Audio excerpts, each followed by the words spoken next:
Bismillahirrahmanirrahim. Assalamu alaikum dear students.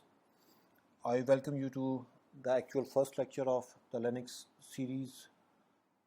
Today we are going to talk about how we can set up the Linux environment of our own so that we can work out later.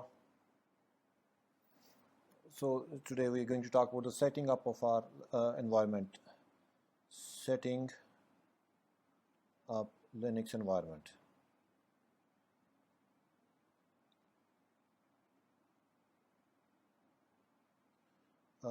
Okay, fine. So there are various ways. One way is if you have access to any of the computer inside the PUCIT lab, what you can do is you can use a client software like SSH client. You can use PuTTY or you can use Telnet. All these are remote login client softwares. You can use SSH server.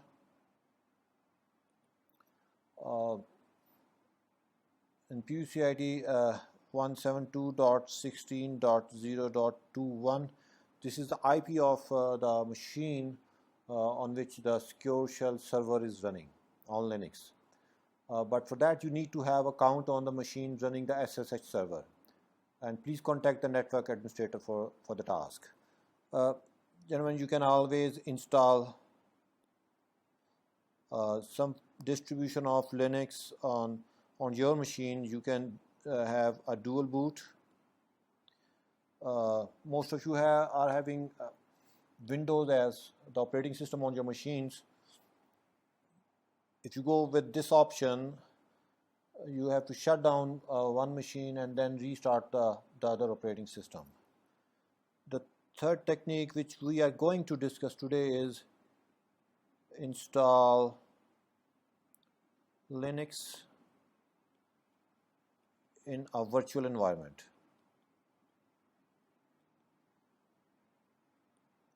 Well, to install Linux in a virtual environment, we need to understand a bit of the theory. The first thing is, what is virtualization?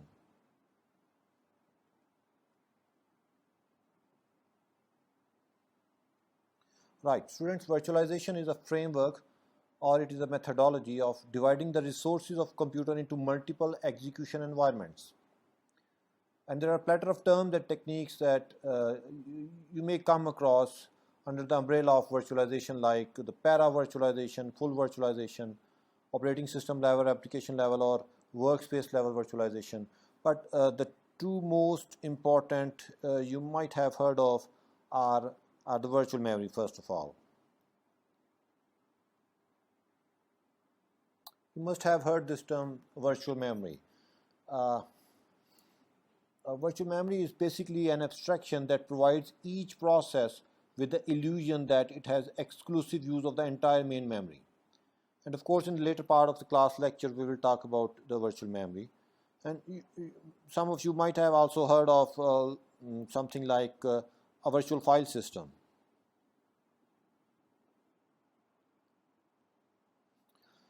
Well, a virtual file system is also an abstraction on the top of the actual or the concrete file systems like FAT32 NTFS, ext3 or RazorFS. And this abstraction or this virtual file system allows the processes to access different types of concrete file systems in a uniform way. So there are a lot under the virtual environment. Right now, let me open another screen for you, white screen, and today we to create a machine, what we need is we need to know what is a hypervisor. So let me write down hypervisor.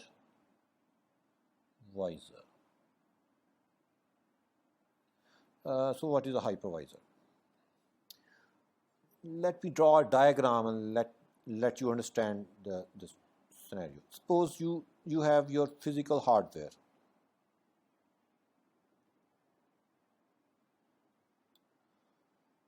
This physical hardware, this can be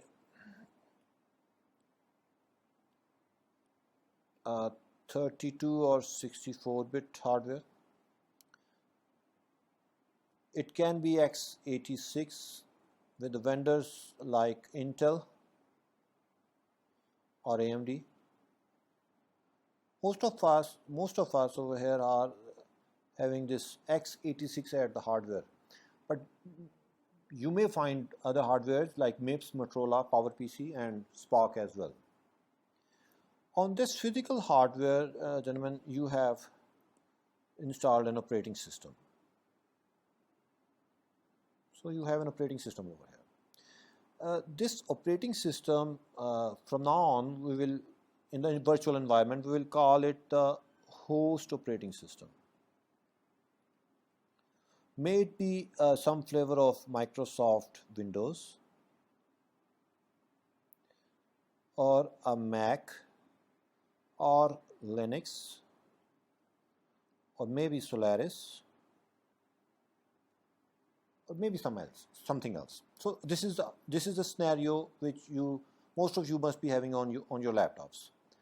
So now what we need to do is we need to install a hypervisor on it. Let me write down hypervisor.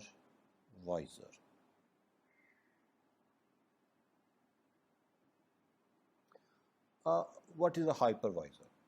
A hypervisor is basically a virtual machine manager. So let me complete the diagram a bit more. So this is a hypervisor, and on this hypervisor I can have a virtual machine, or I can have many virtual machines. And this hypervisor is a virtual machine manager. It is managing a lot of virtual machines over here, which allows multiple guest operating systems. Here we have an operating system that I call the guest operating system. Here I have another operating system, and that is also called the guest operating system.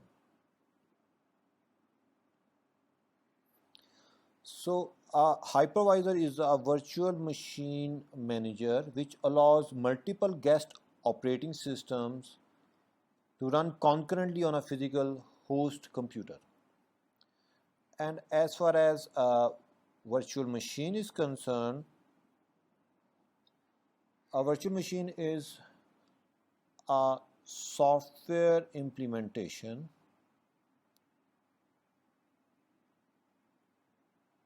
of a machine. It is of two types. The first is a system virtual machine, and the other one is a process virtual machine.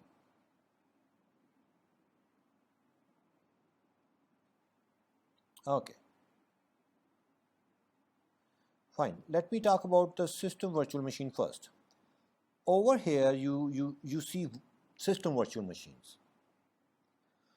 A virtual machine is actually a software implementation of a machine that execute programs like physical machines.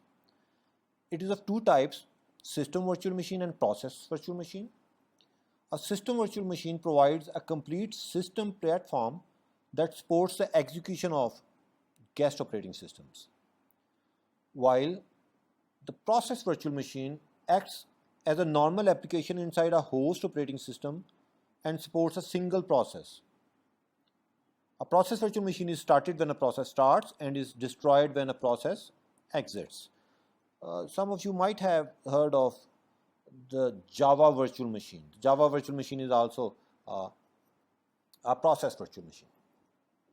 So gentlemen, we have understood what a physical hardware is, we have understood what operating system is, and on this operating system, which is called the host operating system, we can install one or maybe more hypervisors. Let me install some more hypervisors. We can have one hypervisor or we can have more hypervisors.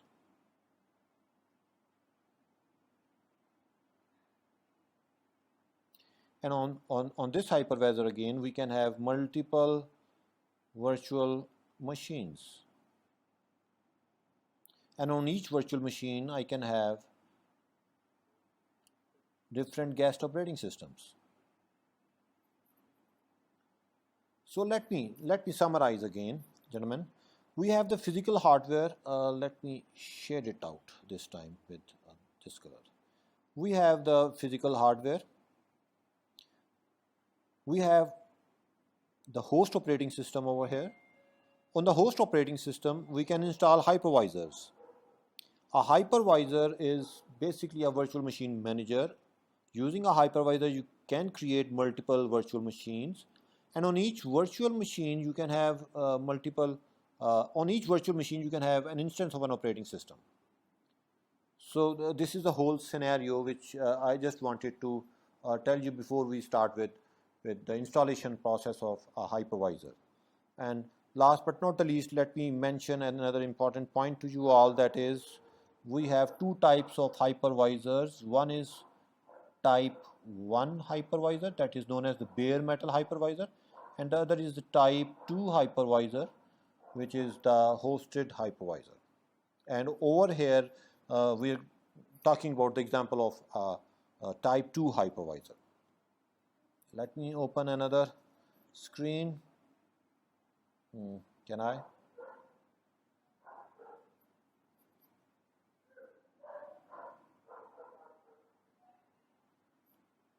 Okay, so here we are with another screenshot, and let me take again white color. Now we're going to talk about the type 2 hypervisors used for creating the system virtual machines. Type 2 hypervisors. Right. The first type 2 hypervisor you can get is the Oracle VirtualBox. You can get it from www.virtualbox.org. It is available to be installed on Microsoft Windows, Macintosh, Linux, and Solaris as the host operating system. You can get VMware.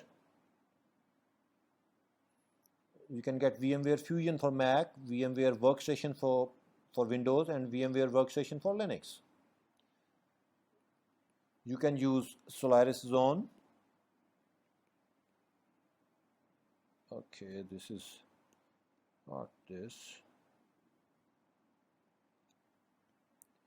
Solaris Zones. You can use Microsoft Visual PC, or you can also use QEMU, which is a quick emulator. Now, on my machine, I'm using Oracle VirtualBox. You can use any of these two. They are very simple to use, and you can easily install them on your hardware, and then you can use them. Okay.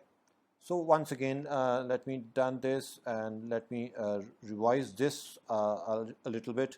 We know what is a hypervisor. Now what we need to do is that we need to download a hypervisor, and we need to install it on our machine. But before doing all this, what we need to do is we need to come up over here. So here we are. Here I have the VirtualBox, Oracle VirtualBox. Oracle VirtualBox with a lot of virtual machines and having operating systems installed on it. Once you have downloaded the Oracle VirtualBox from the website, let me open the website if I am online, virtualbox.org. You go onto this site. The latest version of the VirtualBox is 5.1, and of course it is available for Windows NT 2000 XP Server 2003, Vista, Windows 7, Windows 8, and Windows 10. For DOS, Linux, Solaris, OpenBSD, and OpenSolaris, and so on. So download the VirtualBox, install it. After you have installed it, you need to create them. You will not be having any of these machines over here. This plane will be completely empty. You press new over here, and you give the name of the machine. Let's suppose first machine, and select the type of the OS you want to install. Let's suppose you want to install Linux. So over here you can find variety of Linux which you can install. If you want to install, let's suppose Solaris, so you will find out the different version, 32-bit, 64-bit of the Solaris that is available to you. So let me select Linux over here, and let me select Ubuntu 64-bit over here. let me move this slider a little bit to give about 1.5 gig of memory to this. And over here you select create a VirtualBox hard disk now. You press create over here, and you can give the location of the files wherever you want to keep them. Better is to let them be at the default location. The disk file you want to create can be of these types. Better is that you let it be the VDI, and over here dynamically allocated. If I give, let's suppose, about 14 GB of disk space dynamically allocated, that doesn't mean that the 14 GB of the disk space will be taken from my actual hardware. If I say dynamically allocated, that means it will keep growing with the passage of time, but it will not cross this limit of 14.6 GB. Okay, I say create, and you see there is a machine that has been created at the bottom. Name is first machine. You select this machine, you press start button.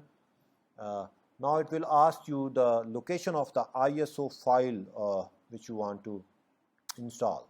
So right now I'm not going to install it. You can install it, and it's very simple. You just need to press next, next, next, next, and finally it will be installed. It will be better if you can install Ubuntu 16.04 by downloading it from ubuntu.com, and after it is installed you press start button and it will be up and on running in front of you. Okay, fine. One last thing. If you have issues, probably I'm sure the TAs will be there in the lab to help you out. One important thing which you must be liking to do a lot during your working in progress is that you will like to move something from your host operating system to your guest operating system. Where is that? Let me find out. Okay, here I am. I want to share something from my host to my guest operating system. For that, you need to create a shared folder settings. Let me create a new one. Over here, you need to give the path. Here, the path will be of the folder which is residing in your host operating system. That is, in my case, the Mac operating system. In my Mac operating system, let's suppose in the document folder, I create a new folder with the name of my shared folder, FOLDER. So this is the name of the shared folder in which I want to keep some files, and let me put some files in it. Let me open this first. My shared folder, open, and I make it auto mount and make it permanent. Name of the folder is my shared folder. I press OK. The folder is there. I press OK. Now this folder will be available on my machine. We will be talking about the mount command later on in detail, but right now just remember you need to switch to the root user, which is the administrator of this machine. You need to move to the directory named MNT, and let's suppose over here I create a folder by the command of mkdir, let's suppose ABC. Now I want to share the folder that I have created over here with the name of my shared folder in this folder ABC. So for that you need to write the command mount -tvbox sf, the name of the shared folder, my shared folder, and in the present working directory the name of the directory is ABC.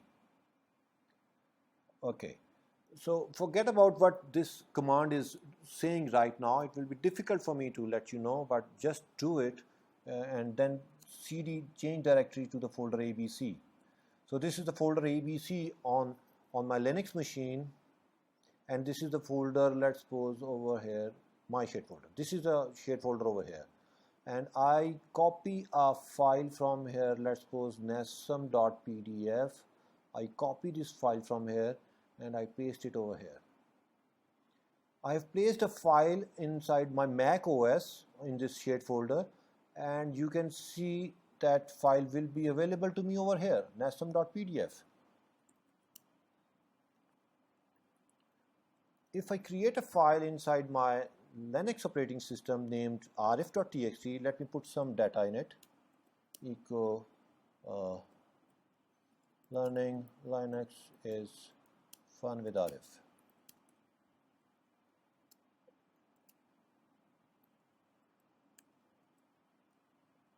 Cat arif.txt. Let's suppose I have created a file arif.txt and it contains some text data, learning Linux is fun with Arif but, and over here you see that file is created, and if I open it, it contains learning Linux is fun with Arif but. And if I make a change over here by and save it and exit, you can see that the data will be available over here by.